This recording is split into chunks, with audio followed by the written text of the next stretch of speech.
Millbrook, Ohio has maintained a population of exactly 847 people for the past 60 years, according to every census since 1963. But what the government records don't show is that the faces keep changing while the number stays the same. I've lived here my whole life, and I've watched my neighbors age and die, only to see identical-looking strangers move into their houses the next week, carrying the same names and claiming the same families. What bothers me most isn't that new people arrive in town every time someone dies. It's that they seem to know things about Millbrook's history that they shouldn't know, like where the old mine shafts are hidden or which families disappeared during the factory fire of 1987. When I ask them how they learned these secrets, they always smile with teeth that look too white and say they've been here longer than anyone remembers. My name is Danny Kowalczyk, and my family has run Kowalczyk's Hardware on Main Street since 1952. 3 generations of us have served this community, fixing screen doors and selling paint to folks who've painted the same houses 40 different colors over the decades. My grandfather used to tell me stories about the early days, when Millbrook was just a stop between Cleveland and Columbus, back when the Huron River still ran clean and the old Millbrook manufacturing plant employed half the town. That plant closed in 1987 after the fire. 37 people died that night, including my Uncle Tommy. What the newspapers didn't report was that 37 new families moved to town within 6 months, all claiming to have relatives buried in Millbrook Cemetery, all knowing exactly where to find the best fishing spots along the river. I started noticing the pattern when I was 12. Mrs. Henderson from Oak Street died of a heart attack on a Tuesday, and by Friday, a woman who looked exactly like her was tending the same garden, wearing the same floral dresses, even humming the same hymns while hanging laundry. When I asked my dad about it, he just handed me a folded piece of paper and told me to read it carefully. The paper contained 6 rules written in my grandfather's handwriting, dated 1963, the same year the census first recorded our population as 847. At the bottom, in red ink, my grandfather had written, "Follow these rules, Danny. They're the only reason we're still here to follow them." I thought it was some kind of family joke until last month, when I watched my neighbor Carl Brennan get hit by a semi-truck on Route 250. I saw his body thrown 30 feet into the drainage ditch, saw the blood pooling around his head like spilled motor oil. 3 days later, Carl Brennan knocked on my door asking to borrow my socket wrench set. Same gap-toothed grin, same Cleveland Browns baseball cap, same scar on his left hand from a table saw accident in 1994. That's when I understood the rules weren't suggestions. They were survival instructions. And if you're planning to visit Millbrook, or if you've already moved here and notice something feels off about your neighbors, you better listen carefully. Because once you know what I know, there's no leaving. The town makes sure of that. The rules were tucked inside my grandfather's old toolbox, wrapped in oilcloth that still smelled like WD-40 and sawdust. I'd avoided opening that box for 3 years since he passed, but seeing Carl Brennan walk around with his head intact after I'd watched it split open like a dropped melon left me with questions that demanded answers. The paper felt older than it looked, brittle at the edges despite being protected. My grandfather's neat printing filled both sides in blue ballpoint ink, with additions in pencil and red marker spanning decades. At the top, he'd written, "Rules for staying human in Millbrook," and underlined it twice. Rule 1. Never acknowledge when someone returns from the dead. Treat them as if they never left, no matter what you witnessed. I'd already broken this one. When Carl knocked on my door, I'd stared at him for a full minute before stammering about how I thought he was traveling to visit his sister in Toledo. Carl just laughed and said he hadn't left town in 15 years, same as always. But I caught something flickering behind his eyes, like static on an old television set. Rule 2. Do not visit Millbrook Cemetery between sunset and sunrise. The headstones rearrange themselves after dark, and you might find your own. This explained why the cemetery gates stayed locked at night, secured with chains thick enough to moor a boat. As kids, we dared each other to hop the fence, but nobody ever did. Something about those weathered stones made your stomach turn sideways, like looking down from a great height. Rule 3. If the air raid siren sounds at 3:17 a.m., close all curtains and do not look outside until morning. Count the people in your house. If there are more than when you went to sleep, pretend not to notice.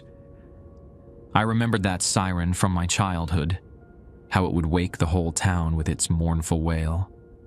My parents always told me it was just the volunteer fire department testing equipment, but now I realized they'd never explained why tests happened in the middle of the night, or why my mother would sometimes make extra breakfast the next morning without saying why.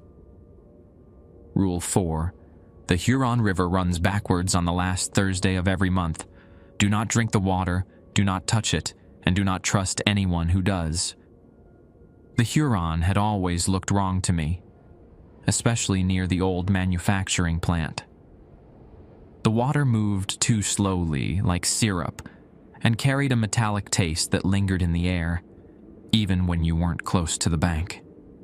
Last Thursday, I'd watched from the hardware store window as the current reversed itself, carrying decades of settled debris back toward Lake Erie. Mrs. Patterson from the flower shop had stood at the water's edge that day, cupping handfuls of river water to her mouth. When she came into my store the next morning, her skin had a greenish tint, and she bought 17 bags of potting soil, without explaining why. Rule 5. When the replacement people smile, do not smile back. Their teeth are borrowed, and they remember who they belong to.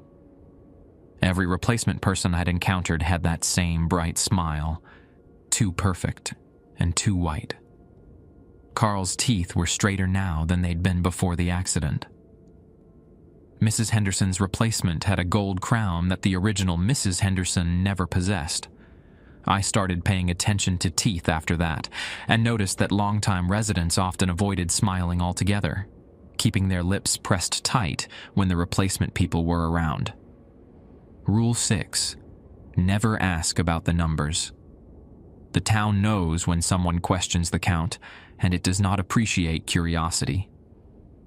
At the bottom of the page, my grandfather had added a note in shaky handwriting dated just days before his death.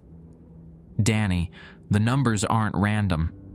847 isn't a population, it's a capacity. When the factory burned, something else moved into town. It's been feeding ever since. The rules keep it satisfied, keep it from taking more than it needs, break them, and it might decide 847 isn't enough. I folded the paper and slipped it into my wallet, right behind my driver's license. Through the hardware store window, I watched Carl Brennan loading lumber into his truck. His movements were exactly the same as before the accident, but when he lifted a 2x4 that should have weighed 40 pounds, his arms didn't strain at all. He caught me watching and waved, that too bright smile spreading across his face. I didn't wave back. That night, I started paying attention to things I'd ignored my whole life. The way conversations stopped when I entered Mel's diner. How people avoided stepping on certain sidewalk cracks. The fact that nobody in town owned pets, and nobody ever asked why. And I began to understand that my grandfather's rules weren't just about survival. They were about maintaining the illusion that we were still living in a normal town. The question was, what would happen when that illusion finally cracked? If you like the stories, please hype the videos from a button like this just above the comment section. It helps the videos to get more reach and perform well. It would take just a few seconds and cost nothing, but would help the channel grow even faster. Thank you. 3 days after finding the rules, I decided to test them. Not because I doubted my grandfather's warnings, but because I needed to understand what we were really dealing with. The hardware store gave me the perfect vantage point to observe the town's rhythms, and I'd started keeping a notebook hidden under the cash register, documenting everything that seemed off. Tuesday morning brought the first real test. Janet Kowalski walked into my store, no relation despite the name, asking for white paint to touch up her kitchen. Janet had died 6 months ago from cancer. I'd attended her funeral at St. Mary's Catholic Church. Her replacement looked healthier, younger somehow, but wore the same clothes and spoke with the same slight lisp. "Morning, Danny," she said, browsing the paint chips with fingers that seemed too steady for someone who'd spent her final weeks shaking from chemotherapy. "How's your father doing with retirement?" "Good as can be expected," I replied, fighting every instinct that screamed at me to mention the funeral, the casket, the way her daughter Sarah had sobbed during the eulogy. Rule 1 demanded silence about death and return. Janet selected Benjamin Moore's Swiss coffee, the exact same shade she'd used every 3 years since 1995. But when she handed me cash, the bills felt wrong. Too crisp, like they'd been printed yesterday, with serial numbers that seemed to shimmer when I wasn't looking directly at them. "You take care now," she said, heading for the door. Then she stopped and turned back, that too bright smile spreading across her face. "Danny, you've got such a lovely smile. Why don't you share it more often?" My lips wanted to curve upward, muscle memory responding to social cues bred into me over 34 years of small-town politeness. But Rule 5 held me back. I kept my mouth in a straight line and nodded instead. Janet's smile faltered for just a moment, and something shifted behind her eyes. Not anger exactly, but recognition. Like she'd just confirmed something she'd suspected.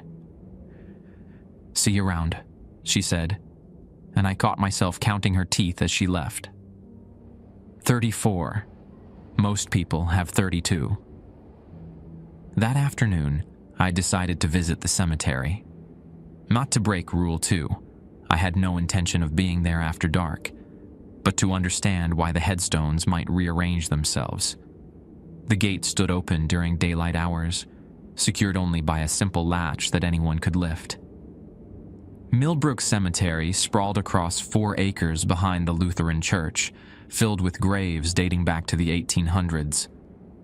I walked the familiar paths, reading names I'd known since childhood: Patterson, Brennan, Muller, Williams. But something was wrong with the dates. Thomas Brennan, born 1943, died 1987. But I knew Tommy Brennan died in the factory fire, and his headstone had always read 1945 to 1987. Someone had changed the birth year. Mary Patterson, born 1952, died 2019. Last week, this stone had marked someone who died in 2018. The more I looked, the more discrepancies I found. Birth dates shifting forward, death dates moving closer to the present. Like the cemetery was slowly editing its own history. I pulled out my phone to take pictures, but the camera wouldn't focus properly. Every photo came out blurred, as if the headstones were moving too fast to capture, even though they stood perfectly still to my naked eye. A groundskeeper appeared near the mausoleums, an elderly man I didn't recognize. He watched me struggle with the camera, then walked over with a smile. "Having trouble with your phone?" he asked. His voice carried too many echoes, like he was speaking from the bottom of a well. "Just a glitch," I said, pocketing the device quickly. "Phones don't work well here," he said, kneeling to adjust flowers on a grave marked Kowalczyk. My grandfather's grave. Too much interference from all the metal underground. Old mine shafts, you know. Lots of iron ore in these hills. I'd never seen this man before, but he spoke like he'd lived here decades. His work clothes were clean despite the muddy ground, and when he stood up, I noticed he cast no shadow despite the bright afternoon sun. "You're Stanley's grandson," he said. It wasn't a question. He was a good man. Understood the importance of following directions. "Did you know him well?" "Oh, yes. We had many conversations over the years. He always asked such thoughtful questions about the town's history." The groundskeeper's smile widened, revealing teeth that looked carved from yellowed bone. Funny thing about history, though. It tends to change depending on who's telling the story. I wanted to leave, but my feet felt rooted to the ground. The groundskeeper continued talking, his voice growing softer and more distant. "Your grandfather worried about you, Danny. Worried you might be too curious for your own good. Curiosity isn't always rewarded in a place like Millbrook." "I should get back to the store," I managed to say. "Of course. Wouldn't want to keep your customers waiting." He gestured toward the gate. "Be sure to remember what Stanley taught you.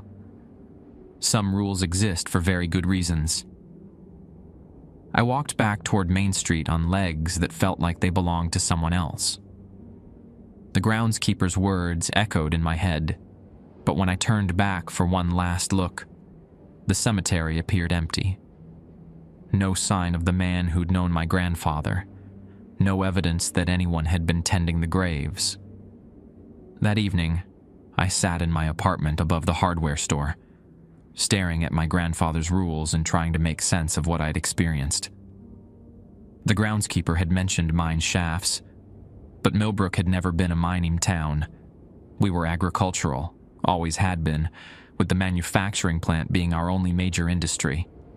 I opened my laptop and searched for information about iron ore deposits in central Ohio. Nothing. No mines, no geological surveys indicating mineral deposits. But when I searched for Millbrook, Ohio mining, a single archived newspaper article from 1962, 1 year before our population stabilized at 847.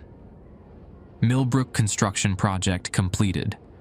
Underground facility finalized after 5 years of excavation. Mayor Henderson stated the project will ensure our community's long-term stability and growth. Details of the facility remain classified under state development regulations. Underground facility, not mines. And it was finished in 1962, right before everything in Millbrook became wrong. I printed the article and added it to my grandfather's rules. Outside my window, the streetlights began flickering on, casting long fingers of yellow light across Main Street. In a few hours, it would be 3:17 a.m., and I'd find out if Rule 3 was about to be tested. I closed the curtains early, just in case. I didn't sleep that night. Instead, I sat in my kitchen with a cup of coffee growing cold, watching the digital clock on my microwave tick toward 3:17 a.m. My apartment felt smaller than usual, the familiar creaks and settling sounds of the old building seeming louder, more purposeful. At 3:16, the silence became absolute. No traffic from Route 250, no hum from the refrigerator. Even the wind through the oak trees outside stopped moving. Millbrook held its breath. Then the siren began. It started low, almost subsonic. A mournful wail that seemed to rise from the earth itself, rather than the fire station 2 blocks away. The sound crawled up through the floorboards, vibrated in my chest cavity, made my teeth ache. I'd heard this siren countless times growing up, but never while paying such close attention to its effects. My curtains were already drawn, but I felt the urge to peek outside anyway.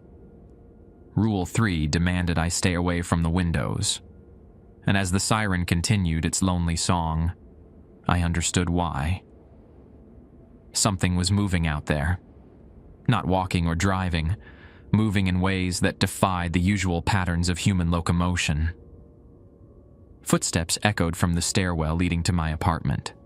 Slow, measured steps that didn't match any of my neighbors' gaits. Mrs. Kowalski from 2A had arthritis and used a walker. Mr. Peterson from 2C always took the stairs 2 at a time, eager to reach his apartment after long shifts at the grain elevator. These footsteps belonged to someone else entirely. They stopped outside my door. A gentle knock followed, 3 soft taps that sounded almost polite. Then a voice I recognized called my name. "Danny? It's Tommy. Open up, nephew."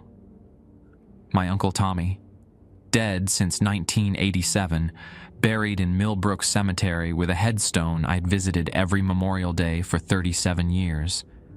Tommy, whose replacement had never appeared because he died in the factory fire along with 36 others, all at once, too many for the town to replace immediately. "Danny, I know you're awake. I can hear your heartbeat through the door." The voice sounded exactly right, Tommy's slight Indiana accent, the way he always pronounced my name with extra emphasis on the second syllable. But Tommy was dead. I'd seen his burned body at the funeral home, had helped carry his casket to the grave. "Let me in, kiddo. We need to talk about those rules your grandfather left you." Rule 3 said to count the people in my house, to ignore extras without acknowledging them. But Tommy wasn't inside yet. He was still in the hallway, still technically separate from my living space. The rule didn't cover what to do about visitors who shouldn't exist. "I brought someone to meet you," Tommy continued. "Someone who's been very patient, very understanding about your family's resistance to change." More footsteps in the hallway now, lighter ones that seemed to barely touch the floor. A woman's voice joined Tommy's, sweet and melodic. "Hello, Danny. I'm your new neighbor. I'll be moving into the apartment across the hall tomorrow morning." A pause. "Well, later this morning, I suppose. After sunrise." There was no apartment across the hall. That space housed the building's utilities. Water heater, electrical panels, storage for the hardware store below. No one could live there. "We're all very excited to welcome you into the community properly," the woman continued. "You've been on the outside for so long, watching and wondering. Wouldn't you like to know what it feels like to truly belong?" The siren reached its peak volume, drowning out their voices momentarily. In that wall of sound, I heard something else, a rhythmic thumping from beneath my feet, like heavy machinery operating in the basement. But the hardware store didn't have a basement. The building sat on a concrete slab poured in 1952. When the siren faded, Tommy spoke again. "Your grandfather fought us for 60 years, Danny. Kept his family isolated, kept them following those old rules like they were gospel. But look where it got him. Dead at 73 from a heart attack, alone in that dusty store, surrounded by rusty nails and paint cans. That wasn't how Grandpa died. He'd passed peacefully in his sleep at home, surrounded by family. I'd been holding his hand when he drew his last breath. The rules are outdated," the woman added, "written for a different time, when the arrangement was new and people were frightened. But we've learned to coexist beautifully. The whole town thrives now. Everyone has their place. Everyone serves their purpose." The thumping from below grew stronger, more insistent. I could feel it in my bones now, a steady pulse that seemed to match my heartbeat. Whatever machinery was running down there, it was big enough to shake the entire building. "Just open the door, Danny," Tommy said. "Let us show you how good it can be when you stop fighting." I pressed my back against the kitchen wall, as far from the door as I could get. The digital clock read 3:23 a.m. 6 more minutes until the siren typically stopped. until whatever was happening outside returned to wherever it came from during daylight hours. "We know you went to the cemetery yesterday," the woman said. "We know you spoke with the groundskeeper. He was very impressed with your curiosity, your intelligence. Those are valuable qualities in our community. The groundskeeper who cast no shadow, the groundskeeper who knew my grandfather and spoke about mine shafts that didn't exist. I'd walked right into their trap, marked myself as someone who asked too many questions. The facility beneath the town has been expanding," Tommy continued. "We need more space, more resources. The original capacity of 847 is becoming limiting. With your cooperation, we could adjust the numbers, bring in more families, more opportunities for growth." So Rule 6 was right. The numbers weren't random, and questioning them brought unwanted attention. But Tommy was revealing something else. The population limit wasn't fixed. It could be changed, expanded, if the right person agreed to help. Think about it, Danny. Your hardware store could become the center of a thriving business district. We could bring in new customers, new revenue streams. All you have to do is invite us in. The thumping stopped abruptly. In the sudden quiet, I heard my own breathing, ragged and shallow. The clock showed 3:28 a.m. "Last chance, nephew," Tommy said, and now his voice carried an edge of impatience. "The invitation expires at sunrise." I counted to 60, then 60 again. At 3:30 a.m. exactly, the siren cut off mid-wail, leaving behind a silence so complete it felt like stepping into a vacuum. No more footsteps in the hallway, no more voices calling my name. I waited until dawn before opening the curtains. Main Street looked exactly as it always did. Empty storefronts across from my window. Carl Brennan's truck parked outside the diner. Morning joggers heading toward the river trail. Normal.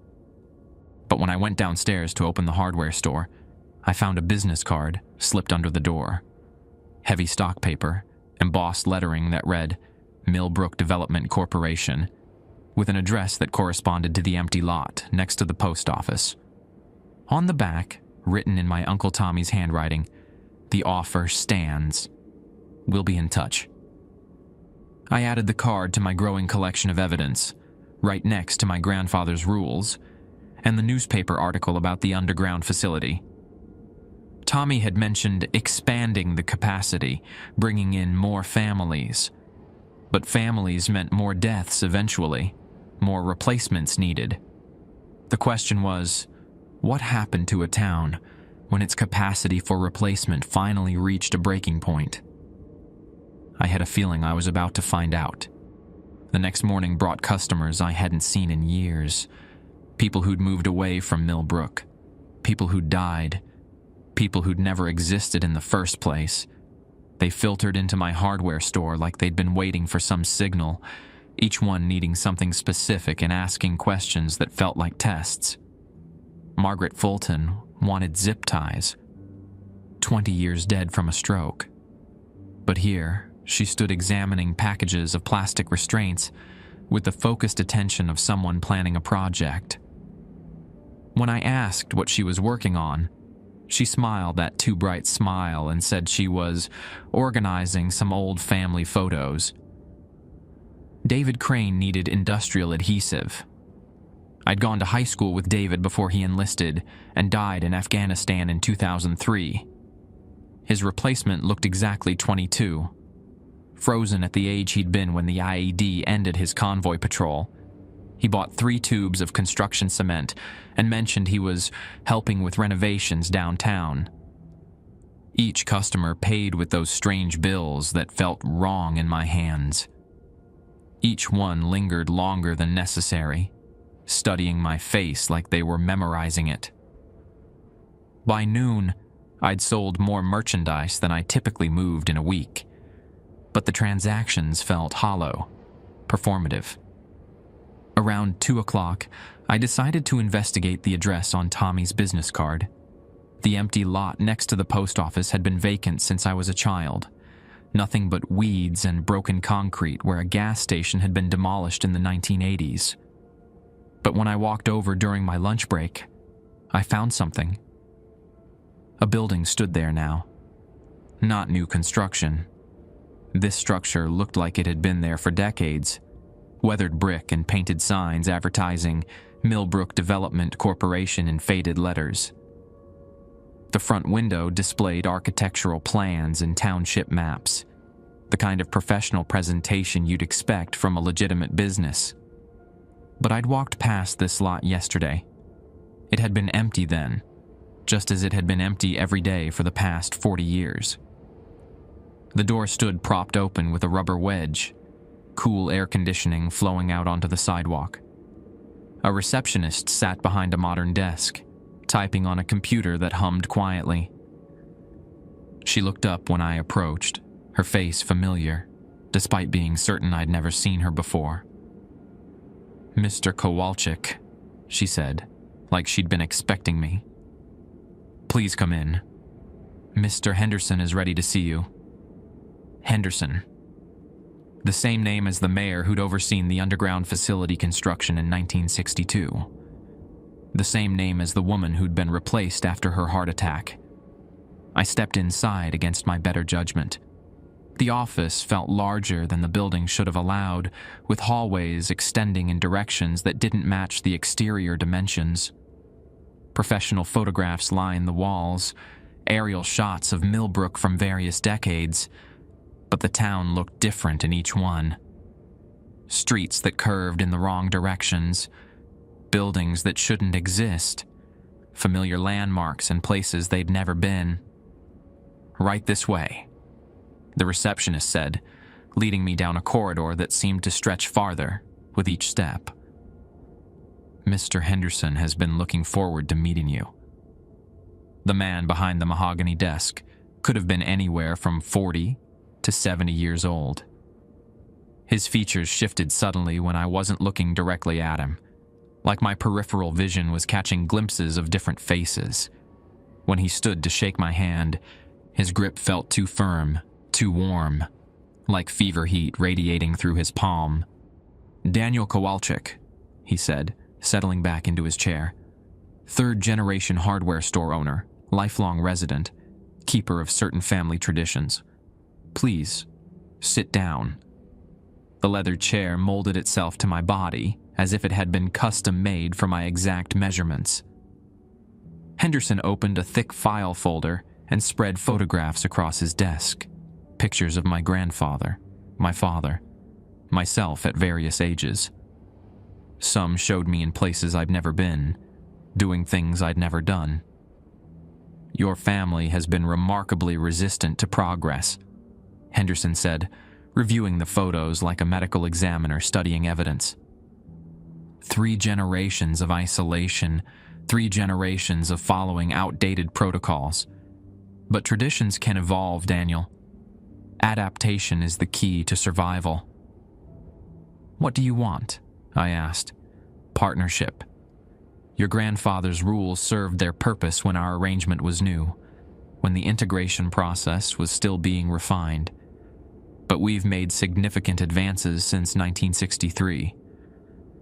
The procedures are smoother now, more humane. The transition period has been reduced from weeks to days." He slid another photograph across the desk. This one showed the hardware store, but the sign read, "Kowalczyk and Associates Hardware and Development Supplies." The storefront had been expanded, modernized, with customers lined up outside the door. "We're preparing for Phase 2 of the Millbrook project," Henderson continued. "Expansion beyond the original 847-person capacity. New residential sectors, commercial districts, recreational facilities. The economic opportunities are unprecedented." "And if I refuse?" Henderson's smile never wavered, but something flickered behind his eyes.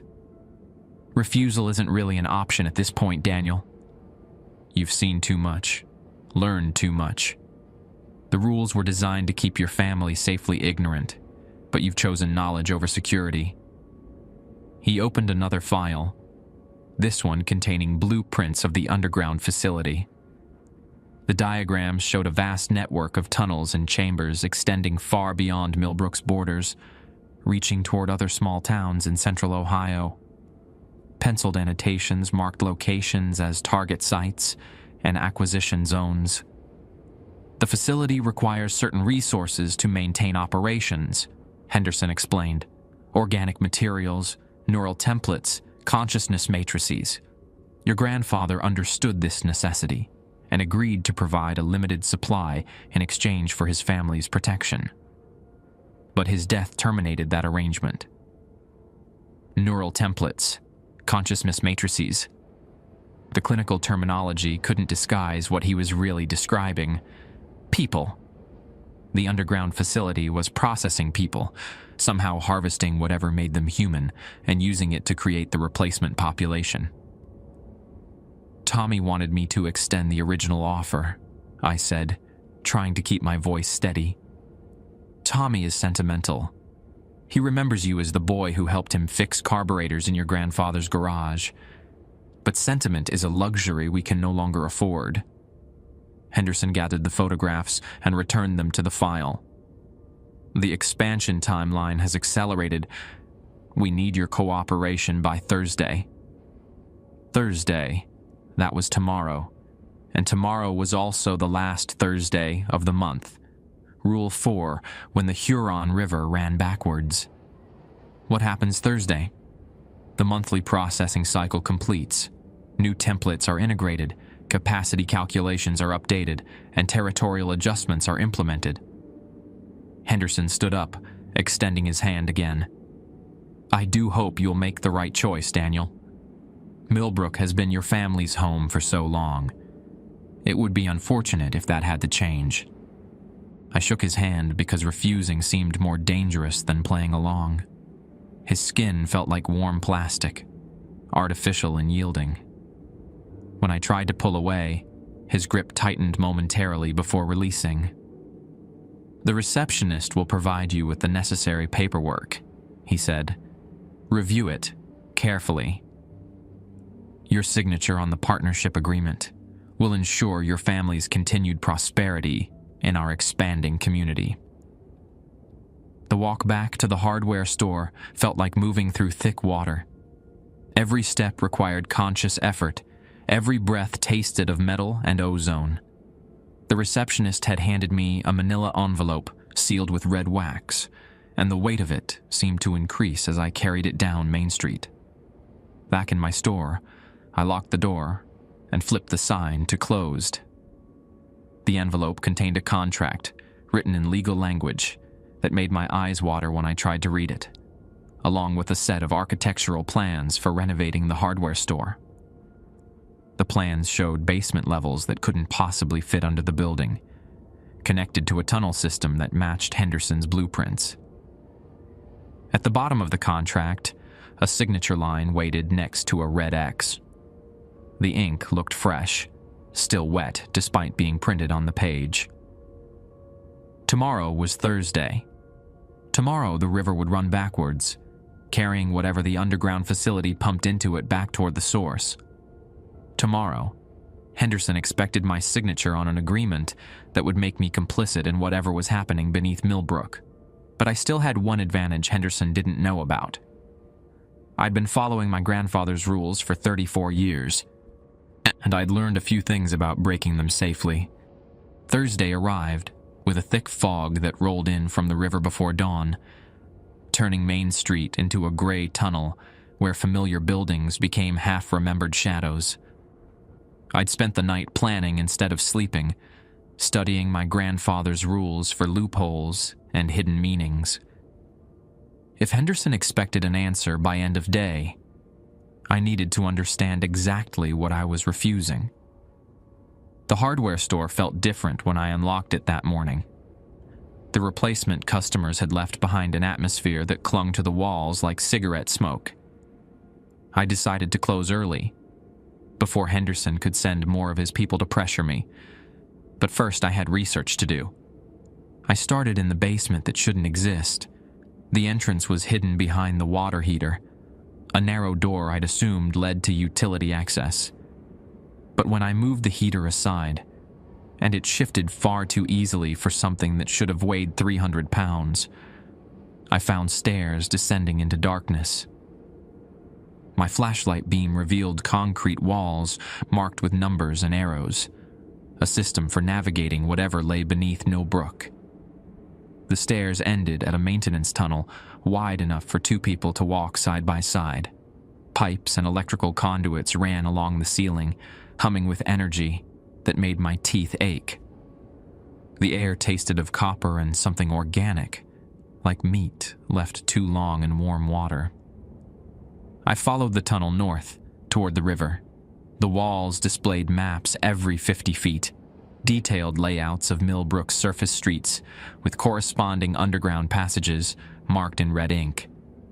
According to the diagrams, the tunnel system connected every building in town, from the elementary school to the Lutheran church to Henderson's development office. After 10 minutes of walking, I reached a junction where 5 tunnels converged around a circular chamber. In the center stood a console covered with monitors and control panels, all displaying readouts I couldn't interpret. But one screen showed something, a live feed of my empty hardware store, shot from an angle that suggested cameras hidden in the ceiling. They'd been watching me all along. Other monitors showed different locations around town. Mel's Diner, where Janet Kowalski sat drinking coffee with perfect posture. The gas station, where Carl Brennan pumped fuel into his truck with movements that never varied. The post office, where elderly Mrs. Patterson sorted mail with robotic precision. I was looking at a surveillance network that monitored every replacement person in Millbrook. A door marked "Authorized Personnel Only" led deeper into the facility. I tried the handle, expecting it to be locked, but it opened with a soft electronic beep.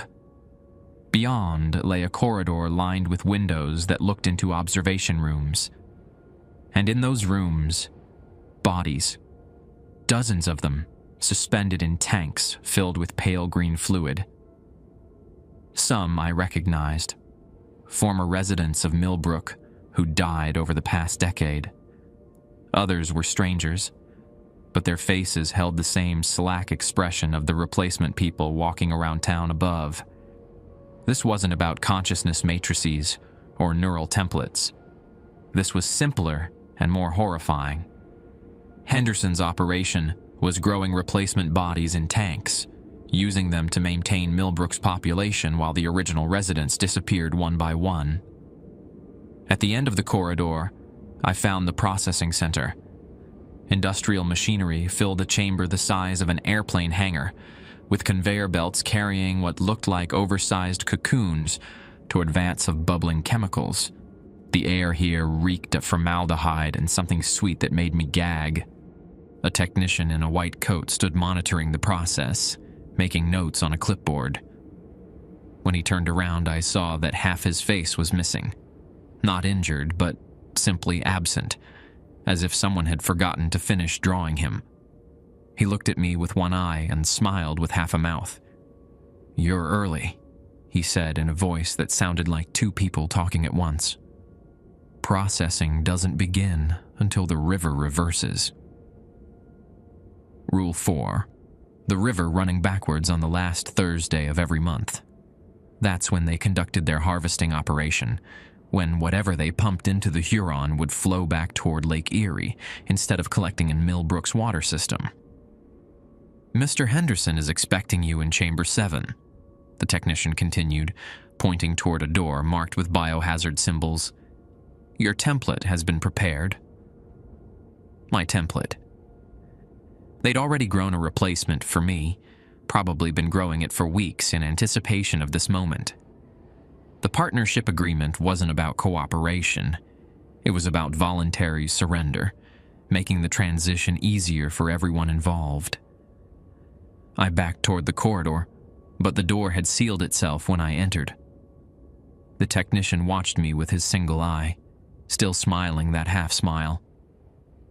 "There's no leaving the processing center once harvesting begins," he said. "The facility requires organic materials to maintain operations.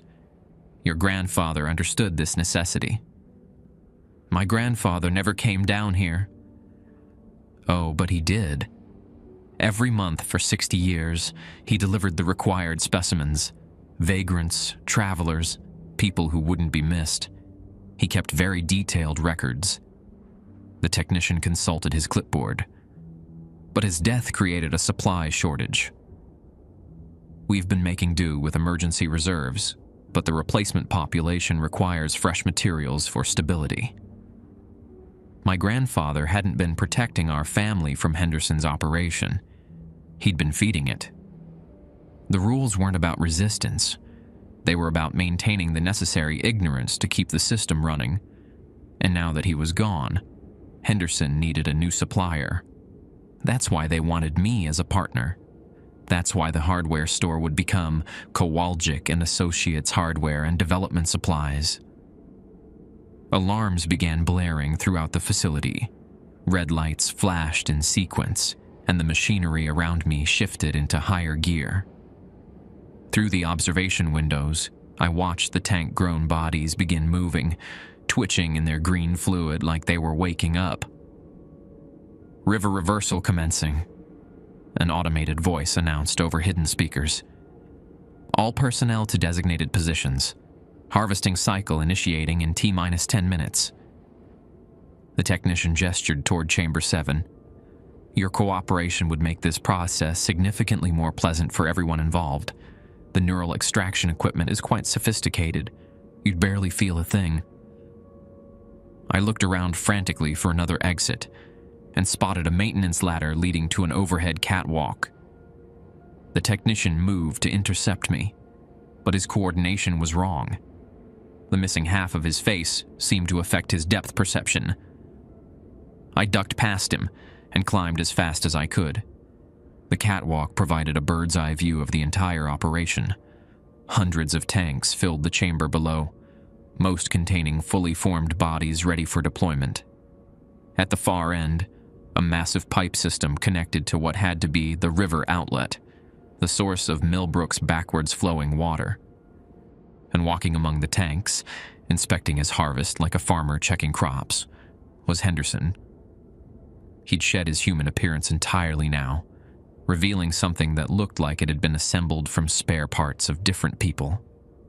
Too many arms, eyes that didn't match, a mouth that moved independently of his speech. He looked up at the catwalk and waved with 3 hands simultaneously. "Daniel." His voice echoed through the chamber without need for speakers. "I was hoping you'd see our operation before making your final decision. Impressive, isn't it? 60 years of refinement, 60 years of perfection." "You're harvesting people," I shouted down at him. "We're recycling resources," he corrected. "Human consciousness is remarkably durable when properly extracted and preserved. These bodies will provide homes for hundreds of displaced souls, give them new lives in a thriving community." "Displaced from where?"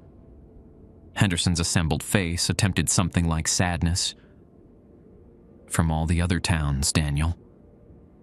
All the other communities that couldn't adapt, couldn't find sustainable solutions to population decline and economic stagnation. We've been saving them, one consciousness at a time." The automated voice announced 5 minutes until harvesting commenced. Below me, the tank-grown bodies were moving more actively now, pressing against the glass of their containers like they were trying to break free. I had to get out of the facility before the process completed, before Henderson decided that my cooperation was no longer optional. But first, I needed to do something that would matter. Something that would honor the real rules my grandfather should have been following. I started looking for the facility's main power systems. If I could shut down the operation, even temporarily, it might give the real people of Millbrook time to escape. What I found instead was something much worse. Connected to the main processing equipment was a map showing dozens of small towns across Ohio, each marked with completion dates and population numbers. Millbrook wasn't the only facility. It was just the first. Henderson's operation had been spreading across the Midwest for decades, replacing entire communities one person at a time. And according to the timeline displayed on his monitors, the next expansion phase was scheduled to begin in 3 days. I had to warn someone, but first I had to survive Thursday. The catwalk shuddered beneath my feet as the harvesting machinery roared to life. Below, Henderson moved between the tanks with practiced efficiency, checking readouts and adjusting controls. The half-faced technician had activated additional equipment, pumps that drew fluid from the tanks in measured doses, feeding it into the pipe system connected to the river. I needed to find the main power controls, but the facility stretched farther than I'd imagined. Through the observation windows, I could see chambers extending in every direction, each filled with different stages of Henderson's operation. Some contained empty tanks waiting for new occupants. Others held machinery I couldn't identify, churning and processing materials that glowed with their own sickly light. The automated countdown reached 2 minutes. Whatever was about to happen, I was running out of time to stop it. I climbed down from the catwalk using a service ladder on the far side of the chamber, away from Henderson's position. The technician had moved to monitor a bank of computers, his attention focused on streams of data scrolling across multiple screens. This gave me a narrow window to reach what looked like the facility's central control room. The door required a key card, but the lock had been damaged, probably years of corrosion from the chemical-laden air. I forced it open with a piece of rebar I'd grabbed from the maintenance area, wincing at the grinding sound of metal against metal. Inside, banks of monitors showed the entire operation from dozens of angles. Millbrook's surface streets appeared normal, but heat signature overlays revealed the truth. Most of the people walking around town registered as significantly cooler than human body temperature. The replacement population wasn't just harvested consciousness in tank-grown bodies. They were something else entirely, something that only approximated human warmth. The central console controlled everything: power distribution, fluid pumps, temperature regulation, even the air circulation system. But tampering with it would trigger every alarm in the facility, alerting Henderson and his staff to my location. The countdown reached 30 seconds. I made my choice. I pulled every power cable I could reach, yanked control boards from their housings, and smashed monitoring equipment with the piece of rebar. Sparks flew as electrical systems shorted out, and emergency lighting bathed the room in hellish red. Alarms shrieked from speakers throughout the complex. The harvesting machinery ground to a halt with the screech of metal bearings seizing. Pumps stopped mid-cycle, leaving the tank-grown bodies suspended in stagnant fluid. The automated voice cut off mid-sentence, replaced by a mechanical whine that grew louder and more insistent. But I'd also killed the power to the exit systems. The door I'd forced open now stood sealed, its electronic locks defaulting to maximum security. The ventilation stopped, leaving the air thick with chemical fumes that burned my lungs and made my vision blur. Emergency power kicked in after 30 seconds, but it only restored minimal lighting and life support.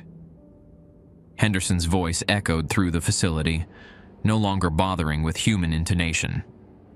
"Daniel Kowalczyk, you have damaged critical infrastructure. This action requires immediate correction." Footsteps approached the control room. Multiple sets, moving with the coordinated precision of pack hunters. I grabbed what looked like a facility map from the console and searched for alternative exits. The blueprints showed maintenance shafts connecting to the surface, but they were all located in sections I'd have to cross to reach. The footsteps stopped outside the control room door. Something heavy struck the metal surface, denting it inward with a sound like a sledgehammer hitting steel. Whatever Henderson had sent to retrieve me was strong enough to batter through reinforced barriers. Another impact, and the door frame began to buckle. I found what I was looking for on the map, a waste disposal chute marked with biohazard symbols leading to an outflow pipe that connected directly to the Huron River. If I could reach it before Henderson's people broke through, I might be able to escape through the water system. The door gave way with a tortured scream of metal. 3 figures entered the control room, but they weren't the replacement people I'd expected. These were something older, more primitive. Henderson's original prototypes, I realized.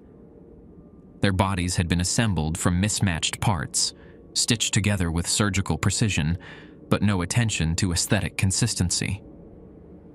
One had arms of different lengths. Another moved on legs that bent the wrong direction. The third bore no resemblance to anything human, just a collection of organs and limbs arranged into a functional hunting form. They spoke in unison, their voices creating harmonics that made my teeth ache. Surrender for processing. Resistance complicates extraction procedures. I threw the rebar at the nearest one and bolted for the waste disposal access. The creature caught the metal bar mid-flight and crushed it in what might have been a hand, but I was already through the disposal chute opening. The shaft was barely wide enough for my shoulders, lined with corrosion-resistant metal that felt slick with condensation. I half fell, half slid through vertical sections, bounced off angled turns, and finally splashed into a collection pool that reeked of formaldehyde and decay. The pool connected to the river outflow through a grated opening just large enough to squeeze through. But as I approached it, I realized why Henderson hadn't been concerned about this escape route. The grate was locked from the outside, and the water level was rising. This wasn't a disposal system. It was a trap, designed to collect anything or anyone trying to leave the facility through the waste channels. The chemical-laden water would rise until it filled the chamber completely, drowning whoever was inside while preserving their body for eventual harvesting.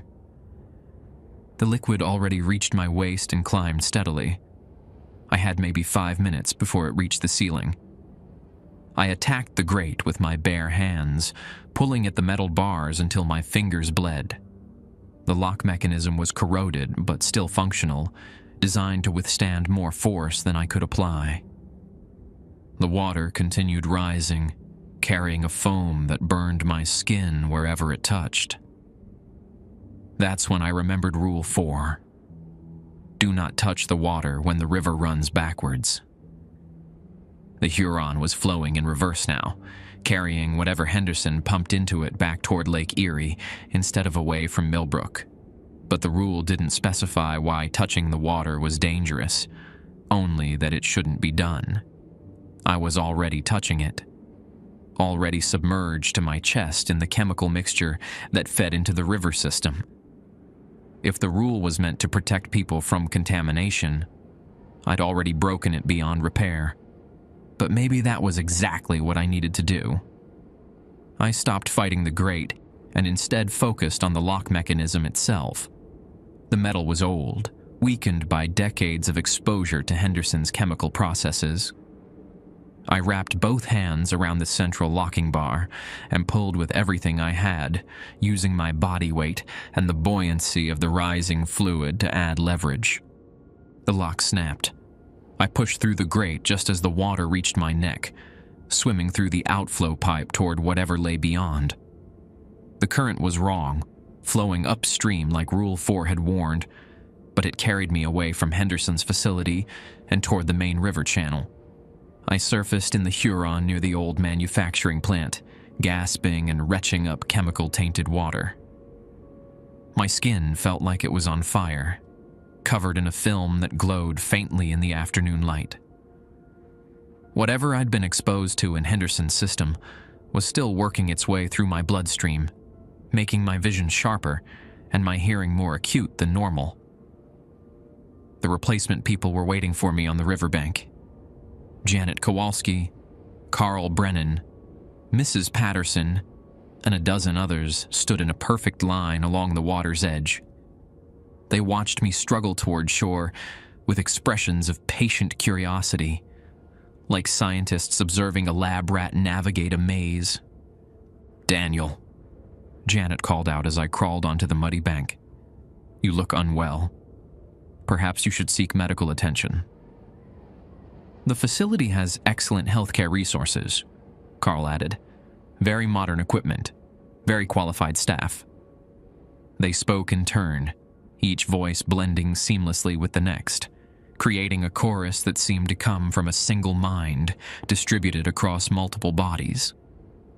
As I watched, their faces began to shift and blur, revealing glimpses of the tank-grown features underneath their human masks. "You cannot leave Millbrook now," Mrs. Patterson said. "The contamination requires treatment. The process requires completion." I realized they were right. Whatever I'd absorbed from Henderson's chemical system was changing me, rewriting my biology in ways I could feel but not understand. My grandfather's rules had been designed to prevent this exact contamination, and I'd broken the most important one. But as the replacement people closed in around me, I also realized something else. I might not be human anymore, but I was still Danny Kowalczyk, and I still had work to do. The replacement people escorted me back to Henderson's development office, their fingers gripping my arms with strength that left bruises through my shirt. My skin still glowed faintly from the chemical exposure, and I could feel something fundamental shifting in my cellular structure. The contamination wasn't killing me. It was rewriting me, transforming me into something that could survive in Henderson's world. Henderson waited in his office, but he'd abandoned any pretense of human appearance. His assembled form now stood nearly 8 feet tall, composed of parts harvested from dozens of different people over the decades. Arms sprouted from his torso at odd angles, each one functional and coordinated. His face was a patchwork of features that shifted like a slideshow of everyone who'd ever lived in Millbrook. "The contamination suits you," he said, studying my transformation with professional interest. "The chemical matrix is designed to preserve consciousness while adapting physiology to local conditions. You'll find the process quite liberating once it completes." I tried to speak, but my voice came out distorted, carrying harmonics that seemed to resonate from multiple sources. The replacement people had let go of my arms, but I couldn't move. Not because I was restrained, but because my nervous system was being rewired in real time. "Your grandfather underwent the same process," Henderson continued, settling into his oversized chair. "Not by choice, initially. He suffered exposure during the early construction phases when our chemical containment was less sophisticated. But rather than allow the transformation to complete naturally, he developed those rules to maintain his human consciousness within an altered physiology. The rules, they weren't about protection or resistance. They were about staying sane while living as something that was no longer entirely human. Stanley made an excellent supplier for 60 years, Henderson said. His enhanced senses allowed him to identify suitable candidates from among travelers and drifters. His modified strength made collection efficient. His preserved human memories kept him motivated to protect his family from the same fate. My grandfather had been like me, contaminated, transformed, but still fundamentally himself. The rules were his method for maintaining his humanity while serving Henderson's operation. But you've chosen a different path, Henderson continued. Instead of accepting partnership, you've damaged our infrastructure. Instead of maintaining the balance, you've disrupted decades of careful population management. Through the office windows, I could see the effects of my sabotage. The replacement people moved erratically now, their coordination failing without the facility's guidance systems. Some had stopped moving entirely, standing frozen in the middle of Main Street like mannequins. Others walked in circles, repeating the same actions over and over. The facility requires constant maintenance, Henderson explained. Without proper power and chemical regulation, our population becomes unstable. Some will shut down completely. Others will revert to their base programming, and that programming was never designed for independent operation. As if to demonstrate his point, Carl Brennan appeared outside the window. But Carl was malfunctioning, his head rotating in complete circles, while his body walked forward in a straight line. He collided with a parked car, bounced off, and continued walking in the same direction. "You have a choice, Daniel," Henderson said. "Help us restore the facility's operations, and I'll teach you to manage your transformation as your grandfather did. You can live a normal life in Millbrook, running your hardware store, serving the community. The only difference is that the community will know what you really are. And if I refuse?" Henderson gestured toward the window. "The replacement population degrades completely within 72 hours. When that happens, Millbrook becomes a ghost town. No residents, no economy, no reason for the state to maintain our municipal status. The facility will be abandoned, the tunnels will be sealed, and everything your family built here will disappear." But I was starting to understand something Henderson didn't realize. The chemical contamination hadn't just altered my physiology. It had connected me to the facility's systems. I could feel the underground machinery like phantom limbs, sense the flow of power through damaged circuits, monitor the status of every tank and pump and processing unit. And I could control it. "There's a third option," I said, my voice now carrying the same harmonic resonance as the replacement people. "Shut it all down permanently." Henderson's assembled face showed the first sign of genuine concern. "The contamination isn't complete yet, Daniel. You don't understand the full scope of what you're suggesting. This facility serves a vital function in regional population management. Millbrook is just one node in a network that spans 17 states. 17 states. Hundreds of towns like Millbrook, each one serving as a harvesting center for Henderson's operation. Thousands of people processed through underground facilities, their consciousness extracted, and their bodies recycled into replacement populations. But now I could access the network. The contamination had made me compatible with Henderson's technology, given me administrative privileges in a system designed to be controlled by transformed humans like my grandfather. I reached out with senses I didn't know I possessed, following data streams and command pathways that connected Millbrook to facilities across the Midwest. Toledo, Akron, Youngstown, all showing the same population patterns, the same suspicious stability in their census records, all connected to underground processing centers that fed into a central coordination hub located somewhere beneath Cleveland. "Stop," Henderson commanded, his multiple arms reaching for control panels around his desk. "You lack the knowledge to safely interface with core systems. Unauthorized access could cause cascade failures throughout the entire network." That sounded exactly like what I wanted to cause.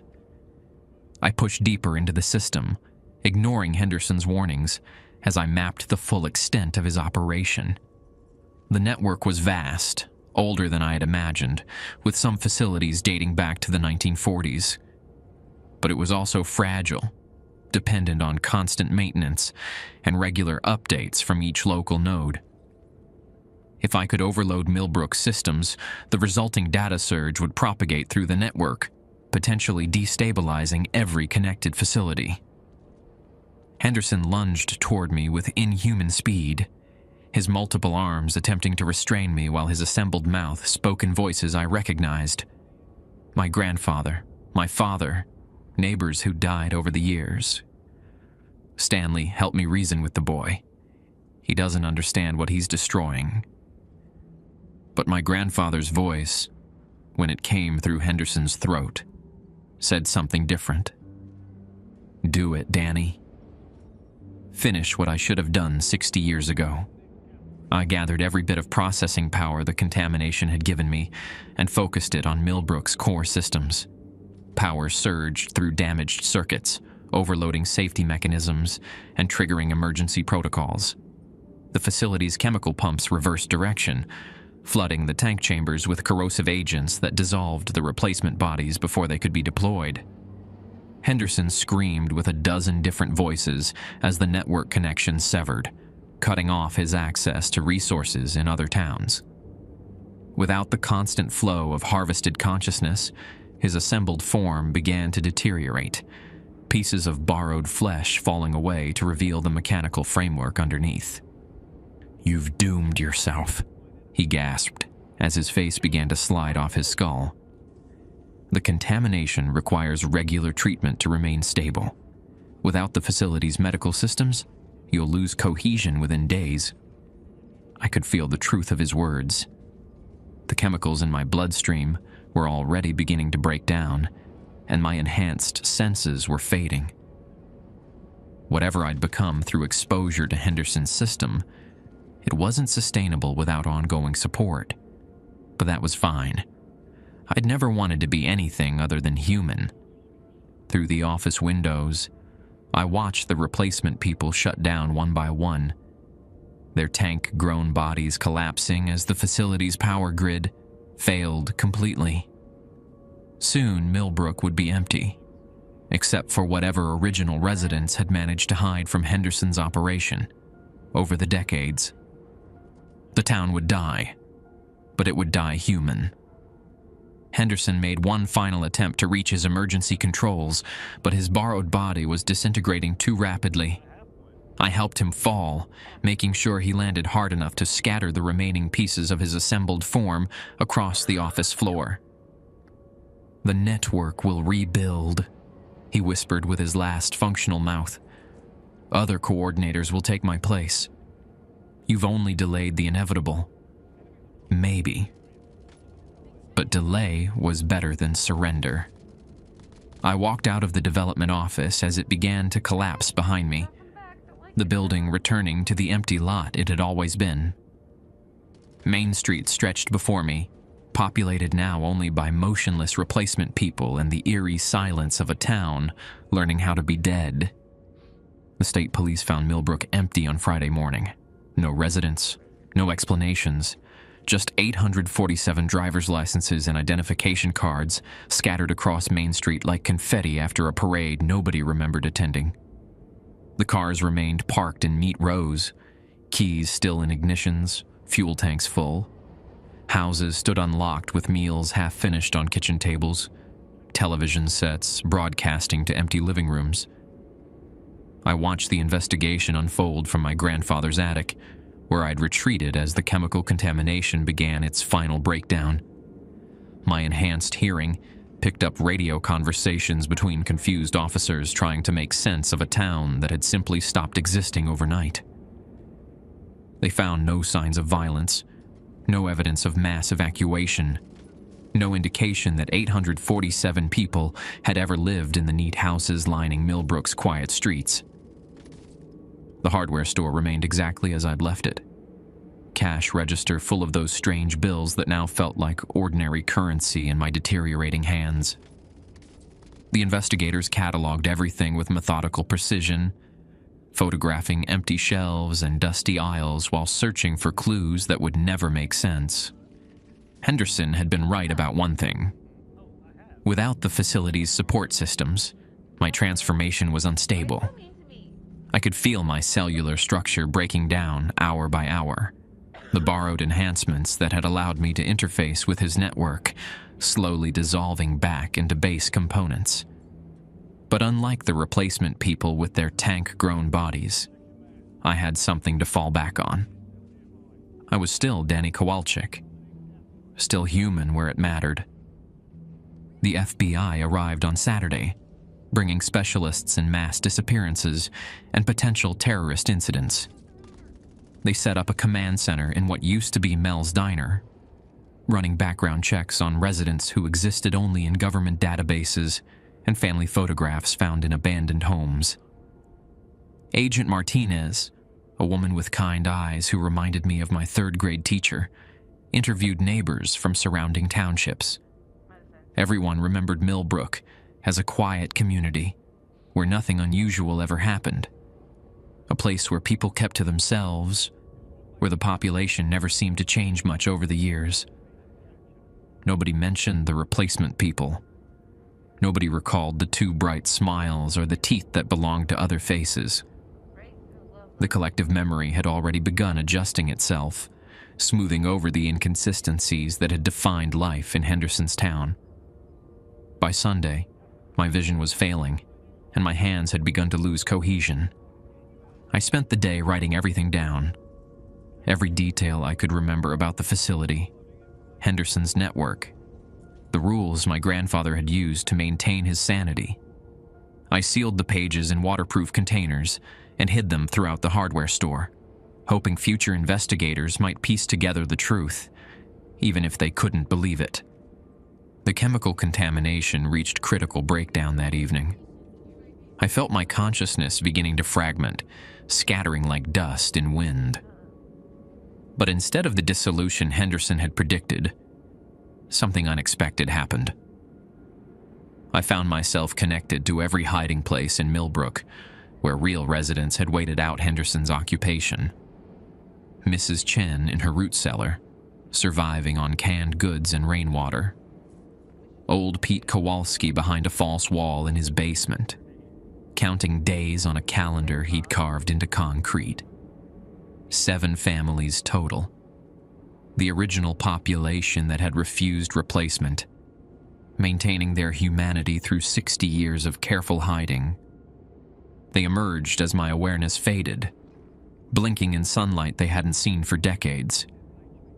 The FBI found them confused but alive, claiming they'd been trapped in storm shelters during a gas leak that must have forced the evacuation of everyone else.